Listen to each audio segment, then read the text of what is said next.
ആരോഗ്യം ഉണ്ടെങ്കിൽ സമ്പത്ത് തന്നെത്താനെ വരും ഇല്ലേ? പണമുണ്ടെന്ന് പറഞ്ഞാൽ ആരോഗ്യം ഉണ്ടാവും. ഈ ക്ഷേത്രത്തിൽ നിന്നുള്ള ദർശനം വീട്ടിലേക്ക് അടിച്ചു കഴിഞ്ഞാൽ എന്തെങ്കിലും ദോഷമുണ്ടാകുമോ? അതുപോലെ ഉദാഹരണത്തിന് ഭദ്രകാളി, പിന്നെ യക്ഷിയമ്മ, ഇതുപോലുള്ള പുരമൂർത്തിയായ ക്ഷേത്രങ്ങളുടെ ദർശനത്തിന് നേരെ ഒരു വീട് നിൽക്കുന്നത് നല്ലതല്ല. അത് ഏതെങ്കിലും രീതി, ഇപ്പോഴും ശൈവത്തിലുള്ള അമ്പലമായിരുന്നാലും പിന്നെ വൈഷ്ണവത്തിലുള്ള അമ്പലമായിരുന്നാലും ഏതായിരുന്നാലും ചെയ്യാം, അവരല്ല ഉപദ്രവകാരികൾ. അവരെ സംരക്ഷിക്കുന്ന സേവകരായിട്ടുള്ള ഭൂതഗണങ്ങളും ശിവക്ഷേത്രങ്ങളിൽ വളരെ സൂക്ഷിക്കും. 1-ാം യാമം, 2-ാം യാമം, 3-ാം യാമം ഉണ്ട്.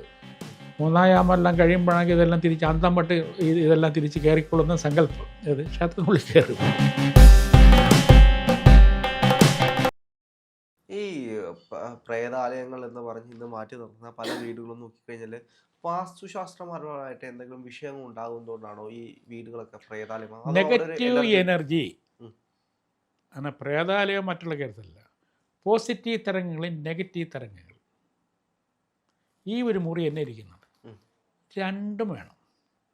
എന്നാൽ പോസിറ്റീവ് തരംഗങ്ങൾ കൂടിയും നെഗറ്റീവ് തരംഗങ്ങൾ കുറഞ്ഞുമായിരിക്കണം. അതാണ് സത്യം. അല്ലാതെ എല്ലാം കംപ്ലീറ്റ് പോസിറ്റീവ് തരങ്ങളൊന്നുമില്ല. ഒരു 60-40 ആവാം, അല്ലെങ്കിൽ 70-30 ആവാം, മറിച്ചാവാൻ പാടില്ല.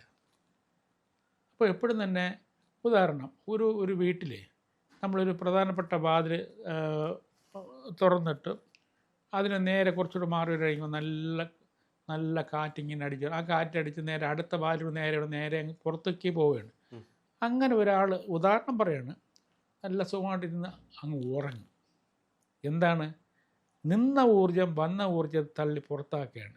ഇയാൾക്ക് ഉണ്ടായിരുന്നിടത്തുന്ന ആ തരങ്ങളും ഊർജ്ജ ലെവലും നഷ്ടപ്പെടുകയാണ്. നഷ്ടപ്പെട്ടാൽ ഉറക്കത്തിലേക്ക് പോകും. ആക്റ്റീവായിട്ടുള്ള ഒരാൾ സ്മാർട്ടായിട്ട് തന്നെ ഇരിക്കും. അവിടെയാണ് ആവശ്യം, അവിടെയാണ് തരംഗങ്ങൾ, ഊർജ്ജ ലെവലിൻ്റെ കണക്കെടുക്കുന്നത്. അതാണ്. അപ്പോൾ പുറമേന്ന് പറഞ്ഞ ഊർജ്ജ ലെവല് തങ്ങി നിന്ന് ഔട്ടായി പോകണം. അതിലാണ് വാസ്തുശാസ്ത്രത്തിൻ്റെ മേൽമയിരിക്കുന്നത്. ഒരു വാസ്തു പണ്ഡിതൻ പഠിക്കേണ്ട കാര്യങ്ങൾ അവിടെയാണ്. അത് ചെയ്യിപ്പിച്ച് എടുത്ത കാര്യങ്ങൾ അതിലൊക്കെ മനസ്സിലാക്കാൻ സാധിക്കും. ഇന്നിപ്പോഴും ധാരാളം, എനിക്ക് തന്നെ ഇവിടെ എൻ്റെ ക്ലാസ്സിൽ തന്നെ ഇവിടെ വരണവർ, ഇപ്പോൾ 1 ഇയർ ക്ലാസ്സിൽ വരണം, 1 മാസം വന്ന് അവനൊന്നും വരെ കാണാനില്ല. അപ്പോൾ കൂടെ പഠിക്കുന്നവർ, സാറേ രാജശേഖരൻ നായർ ഇന്നടുത്ത് ബോർഡും വച്ചിരിക്കണം. അതിൻ്റെ അർത്ഥം എന്താണ്? തീർന്നു അവൻ്റെ പഠിത്തം. അവൻ എന്തോ പഠിച്ചെന്തോന്നുണ്ടെങ്കിൽ ആരെങ്കിലും എന്തെങ്കിലും ആൾക്കാരെ വീട്ടിലൊക്കെ ചെന്ന് അത് പറയും ഇത് പറയും കുത്തി തുറന്നിട്ട്, നമുക്കൊക്കെ ഞാനൊക്കെ പഠിച്ച ആ കാലത്ത് നിന്നൊക്കെ നമുക്ക് എന്തെല്ലാം കഷ്ടപ്പാട് അനുഭവിച്ച ആൾക്കാരാണ്. ഇപ്പോൾ അതല്ല. പിന്നെ അതും ഇതും പറഞ്ഞു കൊടുക്കുന്ന ആൾക്കാർ, ഈ ആൾക്കാർ കേൾക്കരുത്. കേരളത്തിൽ ആധികാരികമായി പഠിച്ച ആൾക്കാർ ധാരാളം ഉണ്ട്. അവരെ പോയി കാണുക, അവരുടെ കാര്യങ്ങൾ പറയുക. ഒരു പ്ലാന് ശരിക്കും പറഞ്ഞാൽ നമ്മളൊരു വീടിൻ്റെ ഒരു വീട് വയ്ക്കാൻ പോവുകയാണ്, ഒരു പ്ലാൻ തയ്യാറാക്കണം. അത് റഫായിട്ടൊന്ന് വരയ്ക്കുക. റഫായിട്ട് വരച്ചിട്ട് അറിയത്തക്ക ഒരു വാസ്തു പണ്ഡിതൻ്റെ അടുത്ത് കൊണ്ടു കൊടുത്തിട്ട് ഇതൊന്ന് കറക്റ്റ് ചെയ്യാനും പറയണം. അപ്പോൾ ഒരു ആർക്കിടെക്റ്റും ആ വാസ്തു പണ്ഡിതനെ കൂടെ നോക്കിയിട്ട് തന്നെ അവരുടെ അഭിപ്രായം ഇങ്ങനെ പറയും.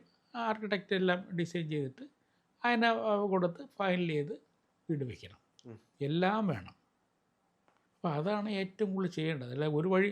പിന്നെ മോഡേൺ ആർക്കിടെക്ചറിൻ്റെ വരവോടുകൂടി ചില ആർക്കിടെക്ചറിൽ ഇറ്റാലിയൻ ഒരുപാട് നമ്മുടെ സുഹൃത്തുക്കളെ കൊണ്ടില്ല ഞാൻ പറയുന്നില്ല, അവർ വേറെ ഒന്നും നോക്കില്ല. അവർ ഉള്ളി എലിവേഷൻ,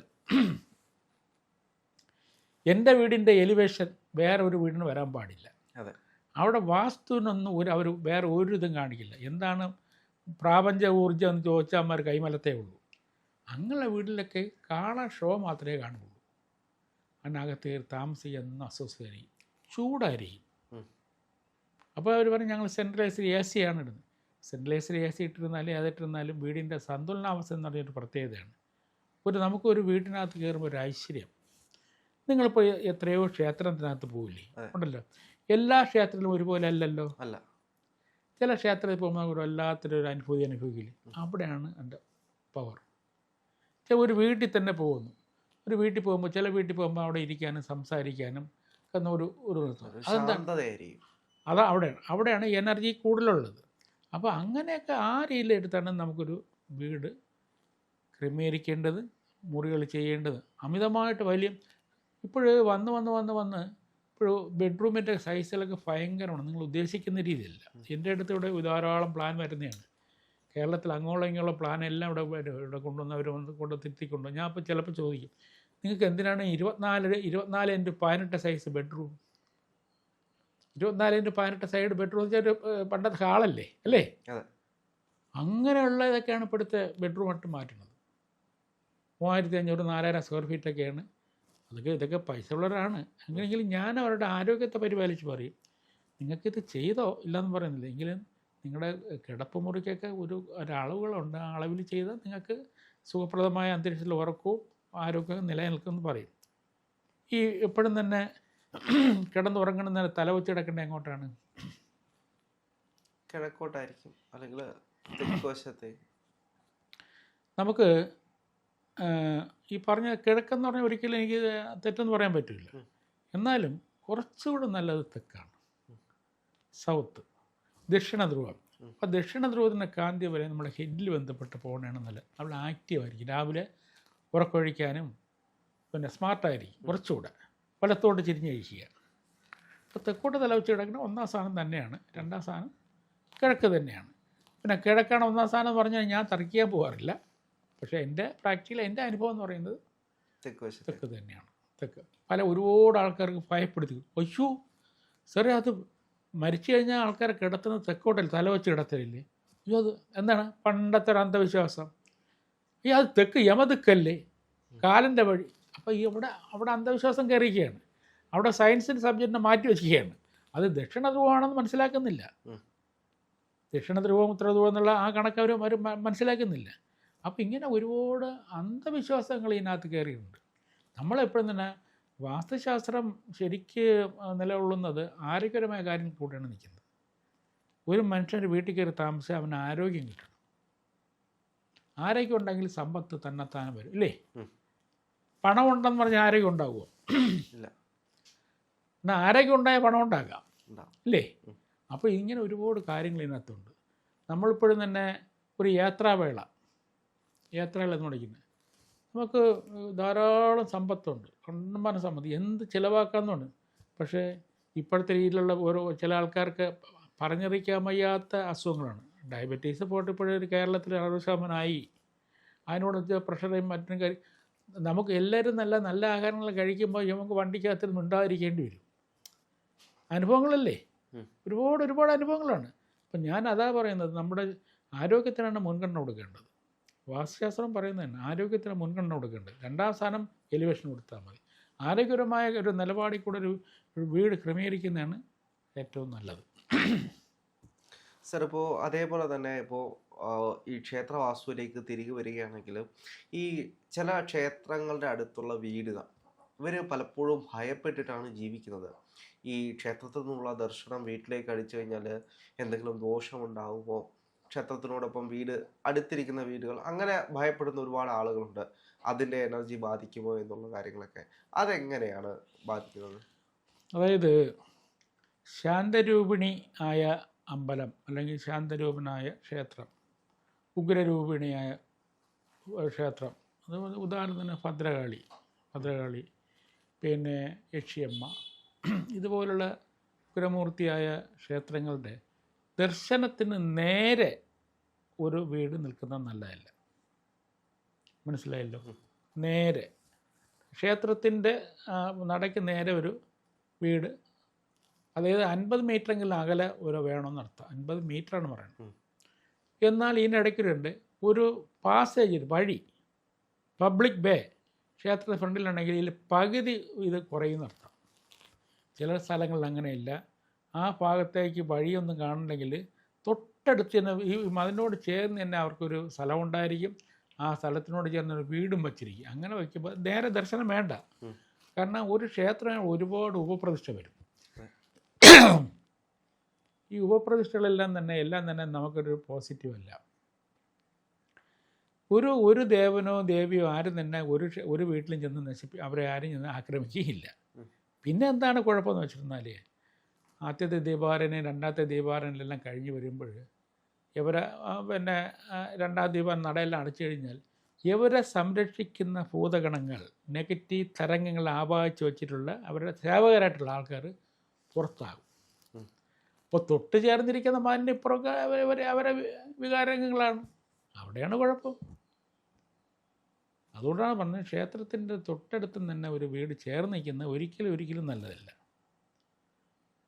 അത് ഏതെങ്കിലും രീതി, ഇപ്പോഴും ശൈവത്തിലുള്ള അമ്പലമായിരുന്നാലും പിന്നെ വൈഷ്ണവത്തിലുള്ള അമ്പലമായിരുന്നാലും ഏതായിരുന്നു വെച്ചാൽ അവരല്ല ഉപദ്രവകാരികൾ. അവരെ സംരക്ഷിക്കുന്ന സേവകരായിട്ടുള്ള ഭൂതഗണങ്ങളും ശിവക്ഷേത്രമാണെങ്കിൽ വളരെ സൂക്ഷിക്കണം കേട്ടോ. അതിങ്ങനെ ചുറ്റും നീ അതാണ് നമുക്ക് കുഴപ്പമാണ്. അതൊക്കെ അവിടെ തന്നെ നെഗറ്റീവ് തരങ്ങൾ ആവാഹിച്ചിട്ടാണ് ഇതൊക്കെ വച്ചേക്കുന്നത്. അവരെല്ലാം സ്വതന്ത്രരാകും. പിന്നെ 1-ാം യാമം 2-ാം യാമം 3-ാം യാമം ഉണ്ട്. 3-ാം യാമം എല്ലാം കഴിയുമ്പോഴാണെങ്കിൽ ഇതെല്ലാം തിരിച്ച് അന്തംപട്ട് ഇതെല്ലാം തിരിച്ച് കയറിക്കൊള്ളുന്ന സങ്കല്പം ഇത് ക്ഷേത്രത്തിനുള്ളിൽ കയറും. അപ്പോൾ അതുവരെ ഇവർ മായും. ക്ഷേത്രത്തിന് ചുറ്റുമൊക്കെ നടക്കുമെന്ന് വെച്ചാൽ അത് വീശിക്കൊണ്ടേയിരിക്കും. അതൊരു ഭവനത്തിന് നല്ലതല്ല, തൊട്ടടുത്തുള്ള വീടുകൾക്ക് നല്ലതല്ല. പിന്നെ കൊടിമരത്തിനെ പറ്റി അടുത്തടുത്ത് എൻ്റെ കൂടെ ഒരു ചർച്ചയിൽ ഒരാൾ ചോദിച്ചു, കൊടിമരം നിൽക്കുന്നതിന് തൊട്ടെന്ന് വെച്ചാൽ അതിൻ്റെ നിഴൽ ഒരു 10-25 അടി പൊക്കത്തിൽ വലിയൊരു ഫ്ലാറ്റ് പോലെ ഒന്ന് വന്നാൽ എവിടെയാണ് കുഴപ്പം എന്ന് പറഞ്ഞാൽ ക്ഷേത്രത്തിനാണോ കുഴപ്പം ഫ്ലാറ്റിനാണോ കുഴപ്പം എന്ന് ചോദിച്ചാൽ ഇപ്പോൾ എല്ലാവരും പറയും ഫ്ലാറ്റിനാണെന്ന് പറയും. എന്നാൽ തെറ്റാണ്. ആ ഒരു നിഴൽ, അതായത് ആ വലിയ ഫ്ലാറ്റിൻ്റെ നിഴൽ കൊടിമരത്തിൻ്റെ ആ ഭാഗത്തേക്ക് വന്നാൽ പ്രാപഞ്ച ഊർജം കൊടിമരത്തിന് സ്വീകരിക്കാൻ സാധിക്കാത്ത അവസ്ഥ വരും. അങ്ങനെ വരുമ്പോൾ ആവശ്യം വേണ്ട ഊർജ്ജ ലെവൽ ക്ഷേത്ര വികരണം ചെയ്യില്ല. അപ്പോൾ ക്ഷേത്രത്തിനാണ് ഊർജം കുറയുന്നത്. ക്ഷേത്രം ക്ഷയിച്ചു. ക്ഷേത്രത്തിനാണ്. അപ്പോൾ ക്ഷേത്രത്തിന് ഇരിക്കുമ്പോൾ ക്ഷയം എന്നുള്ളതാണ് കഴിയുമ്പോൾ ആ ദേവന് ഇഷ്ടപ്പെടാത്ത അവസ്ഥ വരും. ദേവൻ്റെ ലോകവും വരുമ്പോൾ ആ നാടിന് വേണ്ടി പ്രശ്നം ഉണ്ടാക്കും. ഇങ്ങനെയൊക്കെയാണ് കാര്യങ്ങൾ വരുന്നത്. അപ്പോൾ അതുകൊണ്ടാണ് ഒരിക്കലും തന്നെ ഒരു കൊടിമരത്തിനെക്കാട്ടിയും പൊക്കത്തിൽ തൊട്ടടുത്തും തന്നെ ഒന്നും കയറ്റരുതെന്ന് പറയുന്നത്. അത് നിഴൽ വീഴാൻ പാടില്ല. അതാണ് സത്യം. പിന്നെ അത് കഴിഞ്ഞ് പിന്നെ താഴികക്കുടത്തിന് പറയില്ല. താഴികക്കുടം ഞാൻ നേരത്തെ പറഞ്ഞു ശ്രീകോവിലിൽ നിന്ന് സ്വീകരിക്കുന്നതാണ്.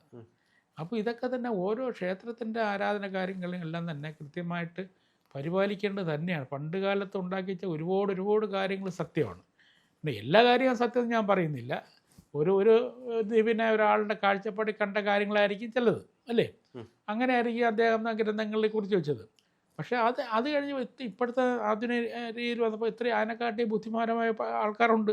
അവർ വേറെ അതിനപ്പുറം കണ്ടെത്തിയിട്ടുണ്ട്. അപ്പം നമ്മൾ അതിനെ സ്വീകരിച്ചേ പറ്റുള്ളൂ. അല്ലാതെ നമുക്ക് എല്ലാ കാര്യവും അത് സത്യമാണ് എന്ന് പ്രാക്ടിക്കലായിട്ട് നമുക്ക് കണ്ടെത്തിയാൽ നമുക്ക് അനുഭവിക്കാം. സാർ, അതുപോലെ തന്നെ മറ്റൊരു കാര്യമാണ്, ഇപ്പോൾ ശൈവം വൈഷ്ണവം പറഞ്ഞു പോയതുകൊണ്ട് ചോദിക്കണം. ചില ആളുകൾ പറഞ്ഞു വരുന്നത് ശൈവ ക്ഷേത്രത്തിൽ പോയിട്ട് വൈഷ്ണവ ക്ഷേത്രത്തിൽ പോകാൻ പാടില്ല, അല്ലെങ്കിൽ വൈഷ്ണവ ക്ഷേത്രത്തിൽ പോയിട്ട് ശൈവ ക്ഷേത്രത്തിൽ പോകാൻ പാടില്ല എന്ന് പറയുന്നത്. അത് ഞാൻ പറഞ്ഞത് ഇപ്പോഴത്തെ ഒരു ട്രെൻഡ്, ഈ സർക്കാർ ഓഫീസിൽ പോകുന്ന സ്ത്രീകളല്ല പുരുഷന്മാരായിക്കോട്ടെ, അവർ രാവിലെ 10 മണിക്ക് ഓഫീസിൽ കയറണമെങ്കിൽ അവർ വീട്ടിൽ നിന്ന് 9 മണിക്കൊക്കെ ഇറങ്ങും. ചിലപ്പോൾ സ്കൂട്ടർ ഉണ്ടാവാം, അല്ലെങ്കിൽ ചിലപ്പോൾ കാറുണ്ടാവാം, അല്ലെങ്കിൽ ബസ്സിലായിരിക്കും. അങ്ങോട്ട് തിരുവനന്തപുരത്തായിരുന്നു എവിടെയായിരുന്നില്ല, അവർ തൊട്ടടുത്ത് അവിടെ ഓഫീസുമായിട്ട് ബന്ധപ്പെട്ട് ആദ്യം ചെന്നൊരു ഇളന്തു ക്ഷേത്രത്തിലുള്ള തൊഴും, തേങ്ങ വെച്ച് ഒരൊറ്റ എറിയും. അവിടെ നിന്ന് തൊട്ടടുത്ത് വേറൊരു അമ്പലത്തിൽ കയറി, ഇങ്ങനെ 3-4 അമ്പലത്തിൽ കയറി അത് ശൈവവും വൈഷ്ണവും മാറി കയറി അപ്പോൾ അവിടെ ഒരു ക്ഷേത്രത്തിൽ നിന്ന് കിട്ടുന്ന ഊർജ്ജ ലെവൽ കൊണ്ട് മറ്റു ക്ഷേത്രത്തിൽ കൊടുക്കും. അവിടെ നിന്ന് എടുത്ത് അപ്പുറത്ത് കൊടുത്ത് അവസാനം കിട്ടുന്ന കുറച്ച് കാര്യം കൊണ്ട് സർക്കാർ ഓഫീസിലും കൊടുക്കും. എന്നിട്ട് വെറും കൈയോടുകൂടി വീട്ടിൽ പോകും, അല്ലേ? അതുകൊണ്ട് അവർക്കെന്താണ്, ഞാൻ ഇത്ര അമ്പലത്തിൽ പോയതിന് മനസ്സിനകത്തുള്ള ഒരു സന്തോഷമല്ല, വേറൊന്നുമില്ല. എന്നാൽ ശരിയായിട്ട് രീതിയിലുള്ള ക്ഷേത്ര ദർശനം എന്ന് പറയുന്നത്, വൈഷ്ണവ ക്ഷേത്രത്തിൽ തൊഴാൻ പോവുകയാണെങ്കിൽ അവിടെ തൊഴുത് പ്രസാദമെല്ലാം വാങ്ങിച്ച് നമ്മൾ നേരെ നമ്മളെ സ്വന്തം ഭവനത്തിൽ വരണം. അതാണ് നല്ലത്. വഴിനീള അമ്പലത്തിൽ കയറണം. എന്നാൽ ഒരു അമ്പലത്തിൽ മാത്രം പോകാം, മഹാഗണപതി അമ്പലത്തിൽ പോകാം. ഗണപതി ശൈവത്തിലായാലും വൈഷ്ണവത്തിലായാലും ഗണപതിയെ കണ്ടിട്ട് നമുക്ക് എവിടെയെങ്കിലും, വലിയ ക്ഷേത്രങ്ങൾ അത് മതി, ഗണപതിയെ കണ്ടോളൂ, തിരുവല്ല ക്ഷേത്ര ദർശനമെല്ലാം കഴിഞ്ഞിട്ട് നേരെ വീട്ടിൽ നിന്ന് വരാൻ വീട്ടിൽ നിന്ന് അടുത്തോട്ട് അമ്പലത്താണ് ഞാൻ പോകും. അല്ലാതെ നമ്മൾ ടൂറ് പോവുകയാണ് ദൂരെയുണ്ട്, അതുപോലെ നമ്മൾ കുറേ അമ്പലം കയറി അതൊന്നും പ്രശ്നമില്ല, അതൊന്നും ഇതുമായിട്ട് ബന്ധമില്ല. അല്ലാതെ ദൈനംദിനം നടക്കുന്ന കാര്യങ്ങളിൽ നമ്മളിപ്പോൾ ഒരു അമ്പലത്തിലേക്ക് പോയി ഉടനെ സമയം കിട്ടാൻ അപ്പുറത്തോടെ അമ്പലത്തിൽ ചാടി കയറി അതിനപ്പുറത്താണ്, അതുകൊണ്ട് ഫലമില്ലെന്നർത്ഥം. നമുക്ക് ഓരോരുത്തർ മന്ത്രതന്ത്ര വിധിപ്രകാരം ഓരോ പ്രതിഷ്ഠകൾ ചെയ്തിട്ടുണ്ട്. അപ്പോൾ ആ ചെയ്തിട്ടുണ്ട് അതിൻ്റെ താന്ത്രിക വിധി ചെയ്തിട്ടുള്ള വിഗ്രഹത്തിൻ്റെ പവർ ഓരോന്നും ഓരോ രീതിയാണ്. അത് നമ്മൾ ഉൾക്കൊള്ളേണ്ട ഒരു മനുഷ്യന് നമുക്ക് താങ്ങാനുള്ള പവർ വേണം.